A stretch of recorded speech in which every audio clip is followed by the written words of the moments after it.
hablar de prótesis valvulares en un tiempo muy reducido es algo complejo. Voy a tratar de ser lo más dinámico y didáctico posible y darle algunas perlas sobre el tema.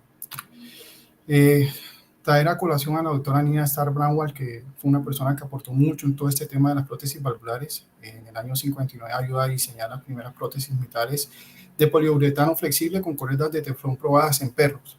Pero hasta el año 60, en el Hospital Universitario de Oregon, en el 11 de marzo fue que se hizo el primer implante en una mujer de 44 años con una insuficiencia mitral. El procedimiento fue sin complicaciones, pero 4 meses posterior hace una muerte súbita por una arritmia. Más o menos este es el contexto y la historia desde que se empezaron a hacer los primeros modelos en la década de los 50, en el año 61 o 60 que se hizo el primer implante con una prótesis que se llama en jaula con bola o con bola de silicona, hasta los nuevos dispositivos o prótesis con los que contamos en la última década. Aquí tenemos la Star Edward, desarrollada en el año 61. Es una prótesis durable de bola de silicona que tiene una forma de jaula con un volumen regurgitante de 2 a 5 mililitros y es de altas velocidades. Aquí la podemos ver en posición aórtica, aquí podemos ver una imagen 3D de ella y también la vemos en posición mitral. Aquí podemos ver la prótesis mecánica monodisco mitral. Si se dan cuenta, es un solo disco el que se mueve. Tiene 2 orificios, un orificio que hace una apertura más o menos entre 60 y 80 grados. Este orificio es mucho mayor. Tiene 2 orificios. Este orificio es el menor. Podemos verlos. Esto es una prótesis monodisco normofuncionante. Aquí podemos ver la bidisco o 2 discos semicirculares que son los que más, es el modelo con el que más nos enfrentamos tanto en posición aórtica o mitad en la última década. Tiene 3 orificios, ¿sí? Uno central, podemos ver y 2 laterales. Podemos ver aquí cómo su cierre hace una forma de V cuando está con gradientes o normofuncionantes. Entonces vemos el orificio central y los 2 laterales. Aquí podemos ver una imagen de reconstrucción en 3D donde vemos el orificio central y sus 2 orificios laterales. Tiene un volumen regurgitante regurgitado de 5 a 10 mililitros. Aquí tenemos las prótesis biológicas. Estas son prótesis biológicas con soporte y hay unas prótesis biológicas que son sin soporte. Estas prótesis biológicas sin soporte a veces son difíciles de diferenciar en ecocardiografía con las válvulas nativas. Y aquí podemos ver los últimos modelos que utilizamos en los reemplazos valvulares aórticos percutáneos o los TAVIs. Aquí podemos ver el modelo de Edward Sapiens, que es de pericardio bovino con un stent de nitinol. Y aquí podemos ver también la Corval, que tiene, también es de pericardio bovino con un stent que es autoexpandible. Y hablando algo de las disfunciones protésicas, siempre ellas tienen 3 mecanismos. O es por obstrucción, que es cuando se vuelven totalmente estenóticas. Hay que tener en cuenta que las prótesis, por ende, tienen algún grado de estenosis dentro de su normalidad.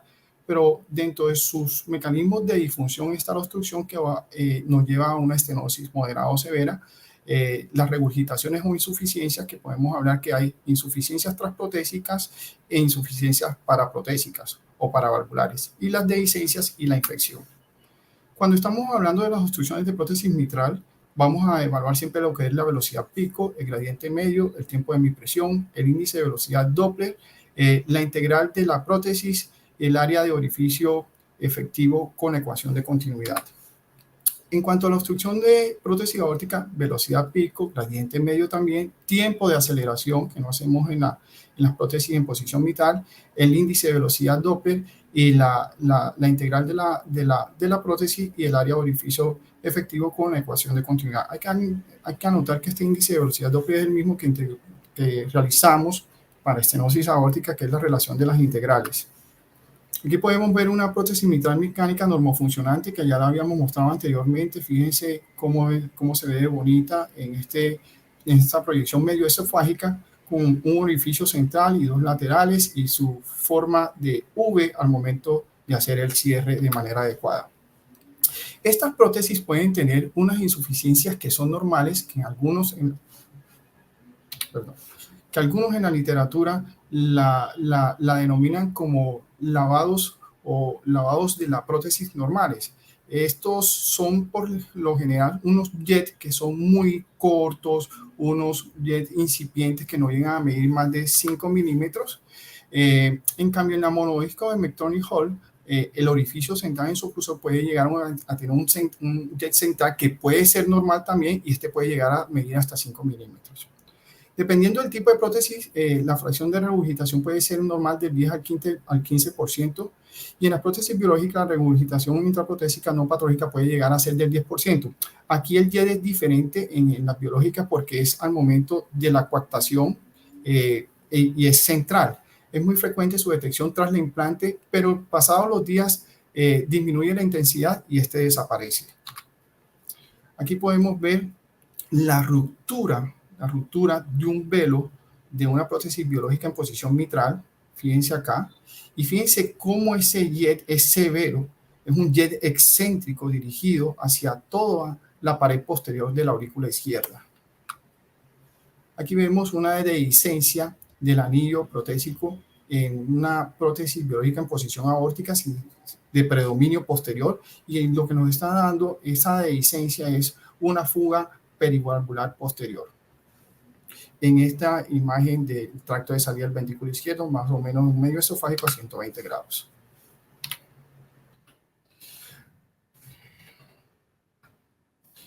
Esta imagen 3D muestra, fíjense, una dehiscencia de la prótesis mitral, y esa dehiscencia, fíjense cómo le da este movimiento de cabeceo que es totalmente de inestabilidad a la prótesis en posición mitral. Aquí estamos viendo el lado auricular de ella, y aquí está, podemos visualizar la dehiscencia. A veces las insuficiencias son difíciles de evaluar y definir por ecocardiografía transtorácica y está en el mismo traje esofágico. Definir si son jets de insuficiencia transprotésicos o periprotésicos, como en este caso. Este caso no es fácil, más allá que se está realizando ahí la visión o la visualización desde un traje esofágico. Y fíjense cómo la imagen 3D nos ayuda mucho a evaluar la ubicación, y podemos decir que lo que tiene es una gran dehiscencia periprotésica. Cuando hacemos la evaluación 3D con color, fíjense todo este volumen regurgitante, y aquí podemos ver una imagen estática con volumen completo en ecocardiografía 3D con color, y fíjense todo el volumen regurgitante. Acá no es fácil, pero fíjense cómo la imagen 3D nos ayuda a ubicar el jet de insuficiencia, que por cierto es totalmente severo. Aquí tenemos una reconstrucción 3D multiplanar, fíjense, para poder definir el área del orificio. Aquí lo podemos ver, ¿sí? Y en esta reconstrucción multiplanar podemos hacer la medición del área y de sus dimensiones, y también la evaluación del doble color. Estas ubicaciones nos ayudan muchísimo también en las fugas perivalvulares para saber qué pacientes pueden beneficiarse de un cierre percutáneo del LIC. Aquí tenemos una insuficiencia periprotésica y una transprotésica. Fíjense que la periprotésica es severa, va dirigida, es muy excéntrica y dirigida hacia la pared posterior de la aurícula izquierda, y aquí tenemos una insuficiencia transprotésica. Aquí podemos ver los dos tipos de insuficiencia en el mismo paciente en una prótesis mecánica.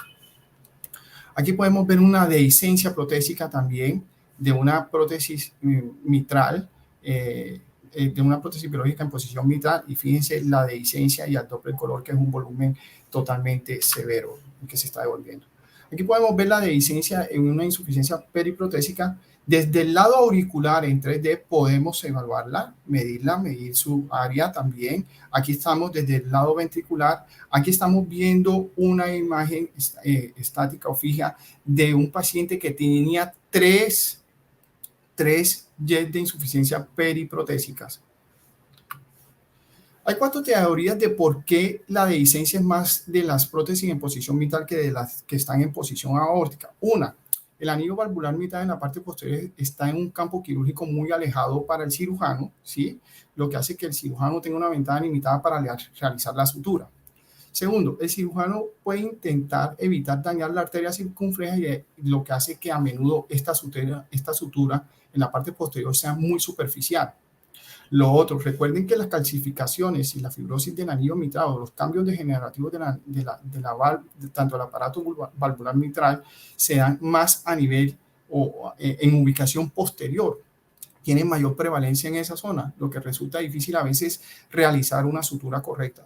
Y finalmente, la cuarta teoría es que la parte anterior del anillo mitral está formada por una zona fibrosa mitral y ella proporciona pues una interfase que relativamente permite que se haga realizar una sutura con mucha comodidad, y a veces el cirujano lo que puede hacer es mucha tensión y lo que hace es desplazar o jalar o arrastrar toda la zona posterior y que posteriormente se presente una dehiscencia en esa zona. Fíjense la importancia de la ecocardiografía en la guía del cierre percutáneo del protésico. Aquí podemos ver cómo se hace la punción transectal para después llegar a la ubicación del LIC y ahí pues alojar el dispositivo de cierre. Aquí lo estamos viendo en 2D cómo quedan, ¿sí? Se pueden utilizar en mix protésicos muy pequeños en los dispositivos que se utilizan para cierre de DAP o de ducto arterioso persistente. Cuando son leaks muy grandes, se pueden utilizar lo que son los tipo Amplacer para cierres de comunicaciones intraauriculares. Y aquí lo estamos viendo desde el lado auricular en 3D cómo quedan estos dispositivos de cierre. La ecocardiografía 3D juega un papel importante en todas las que es las fugas periprotésicas. Sí o sí hay que realizarlas con ellas en la evaluación de la regurgitación paravalvular. Como se nos había dicho, nos habla muy bien del tamaño y de la ubicación. Es la guía para la intervención destinada pues para el cierre de la fuga paravalvular, y también nos sirve, como les mostré en la última foto, de la evaluación posterior a la intervención y la localización del dispositivo. Fíjense que aquí tenemos una trombosis protésica obstructiva severa. Fíjense que no hay apertura ni cierre. Esto es una urgencia casi que quirúrgica de este paciente, un gran trombo. Fíjense que a la vez la estenosis severa que está generando la prótesis hace que haya un aumento del éxtasis sanguíneo con ecocontraste denso. Se comporta como si fuera una estenosis mitral casi de etiología reumática. La trombosis aguda de la prótesis habitualmente están dadas por pacientes que tienen un INR subterapéutico o una anticoagulación inadecuada. Puede dar lugar a estenosis como estas severas o a insuficiencias protésicas impidiendo el cierre de los oclusores. Aquí tenemos una trombosis protésica pero no obstructiva. Fíjense que hay una apertura y cierre adecuada. Aquí los gradientes no estuvieron elevados, pero aquí podemos ver cómo hay un trombo. Esto fue un paciente que hizo un accidente cerebrovascular en el contexto de esta trombosis protésica, pero no obstructiva. Entonces tenemos ya dos tipos de trombosis, que son las obstructivas y las no obstructivas. Y fíjense este dato y esta perla interesante, que aún así con los pacientes que tengan INR terapéutico, las tasas de trombosis para una prótesis mecánica bidisco va del 0.6 al 1.8% al año. Entonces, a veces, más allá que estos pacientes puedan tener un INR terapéutico, pueden hacer este tipo de trombosis no obstructivas y hacer complicaciones cardiovasculares como en este paciente. Aquí tenemos la evaluación Doppler, que es importante siempre realizarla, siempre nos va a dar las mediciones, como nos había dicho, cuáles eran los parámetros tanto para mitral como para aórtica. Y fíjense, este paciente tiene una prótesis también en posición mitral con unos gradientes medios super elevados que podían llegar casi a 30 milímetros de mercurio. Perla para tener en cuenta, y eso nos ha pasado muchas veces, o en pacientes hospitalizados o en pacientes ambulatorios, que en estas prótesis mecánicas podemos ver finos filamentos adheridos al lado auricular en las prótesis mitales y en el lado ventricular de las prótesis aórticas. Acuérdense por qué en esos sitios, porque son los sitios de menor presión son sitios en donde hay menor presión para generar, y ellos pueden generar estos filamentos que a veces son difíciles de diferenciar con trombos o vegetaciones. Yo creo que lo más importante aquí es la clínica y por qué se le está solicitando el estudio al paciente, pero a veces estos filamentos nos pueden llegar a causar un poco de complejidad para dar un diagnóstico asertivo por imágenes. Son denominados como STRAND, están compuestos por fibrina y miden solo unos milímetros. El otro contexto que podemos ver para disfunciones protésicas y que se dan a largo plazo es el envejecimiento de las prótesis o sus cambios degenerativos que se llaman PANOS. Aquí podemos tener una prótesis, aquí vemos una prótesis mecánica bidisco en posición mitral, obviamente con engrosamiento bilateral del anillo, pero está normofuncionante. Y aquí podemos ver una imagen con reconstrucción 3D desde el lado auricular, como hay un engrosamiento hacia el interior de esta prótesis mecánica en posición mitral también por un panus. Entonces, ¿qué tenemos que tener en cuenta para diferenciar panus versus trombo? A veces es complejo y tiene gran importancia porque de ello definimos qué intervención vamos a hacer, tanto terapéutica o conservadora. En general, la formación de panus es más frecuente en las prótesis aórticas, y esto, como les dije, es un fenómeno que se presenta en el tiempo, un fenómeno subagudo o un fenómeno muy tardío. El panus, como los había dicho, es un componente fibroso, es ecodenso, como se los había mostrado anteriormente, y está sujeto firmemente a la prótesis. Y en cambio, los trombos tienden a tener menos densidad en la ecogenicidad, tienden a ser más móviles, más grandes, como se los había mostrado. Les voy a mostrar un par de casos más adelante también, y por lo general afecta frecuentemente el funcionamiento de la prótesis.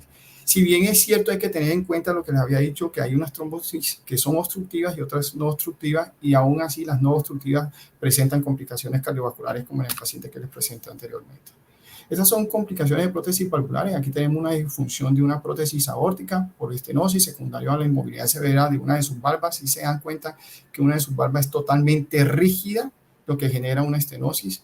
Aquí la podemos ver, está totalmente rígida. Este es el único velo que se está moviendo. Esta paciente obviamente tenía una estenosis severa, una disfunción protésica de una prótesis biológica en posición aórtica por una estenosis severa, por obviamente inmovilidad severa de su velo. Aquí también vemos una prótesis mecánica mitral de doble disco, y fíjense que tenemos una fuga perivalvular, ¿sí? En la evaluación por Doppler color. Aquí la estamos viendo en la reconstrucción 3D lateral, y aquí estamos viendo también su reconstrucción 3D con Doppler color. Al igual, también podríamos hacerle la reconstrucción 3D multiplanar, y fíjense que el área del orificio de la parafuga era de 0.95 centímetros cuadrados. Aquí tenemos otras complicaciones valvulares. Aquí podemos ver la perforación de una valva, de una prótesis biológica en posición mitral. Si lo pueden ver, aquí está, en el 2D. Aquí podemos ver cómo está perforada totalmente esa valva o ese velo, generando un jet de insuficiencia severo. Aquí lo podemos ver en la reconstrucción 3D, muy bonito. Aquí lo tenemos, aquí estamos desde el lado auricular, ¿sí? Estamos desde el lado auricular, aquí estamos desde el lado ventricular, y fíjense qué bonito se ve la perforación del velo. Aquí podemos ver un gran trombo, ¿sí? De una prótesis mitral, una prótesis biológica en posición mitral. Es una enorme masa. Si se dan cuenta, fíjense que lo que habíamos hablado, que los trombos tienen menos densidad que el panus, que lo habíamos mostrado. Y bueno, esto es una complicación cardiovascular también que amerita intervención urgente.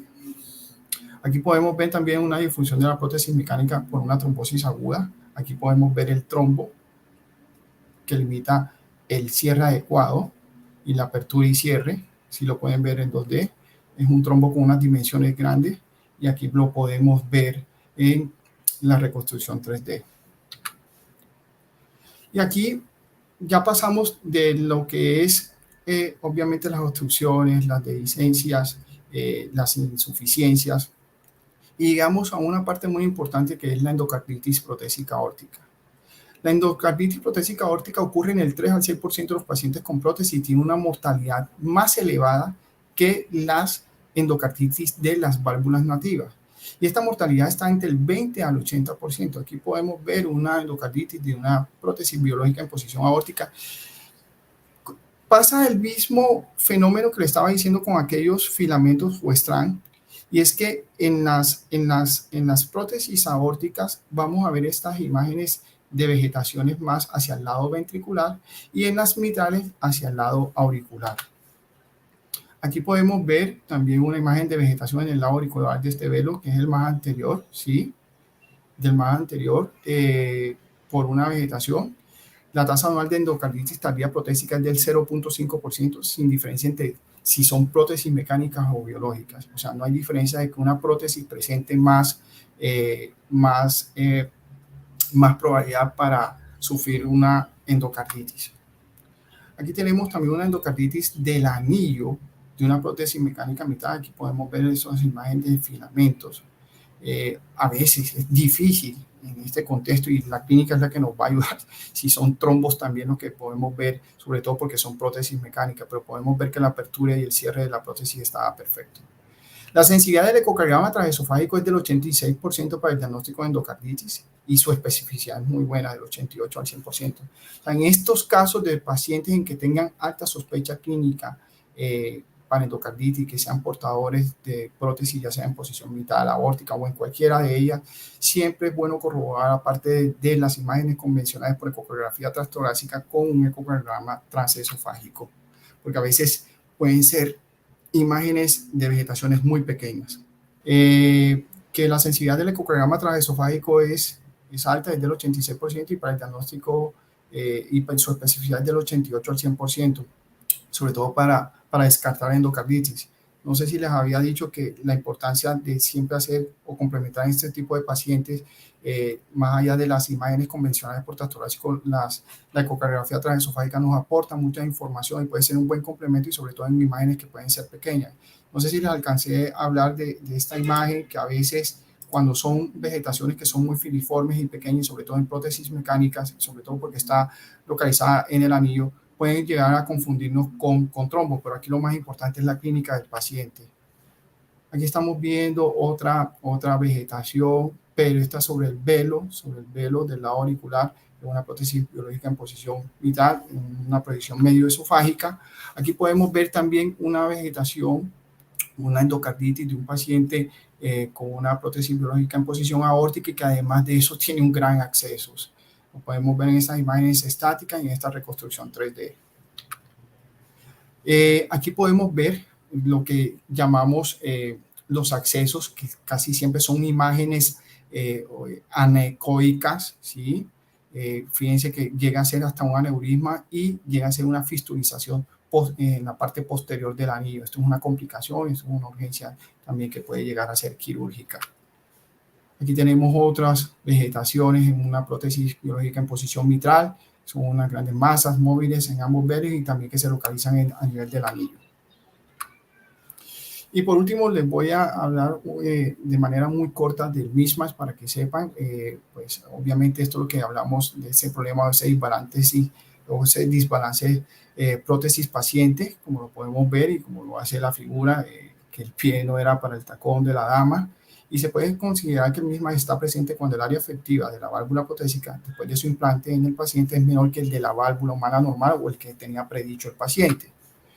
Aquí, para tener en cuenta, a nivel de la válvula aórtica, no clínicamente significativo cuando el área del orificio efectivo es mayor de 0.85 centímetros por metro cuadrado. Es moderado cuando es menor a 0.85 pero mayor a 0.65 centímetros por metro cuadrado. Es severo cuando es menor de 0.65 centímetros por metro cuadrado.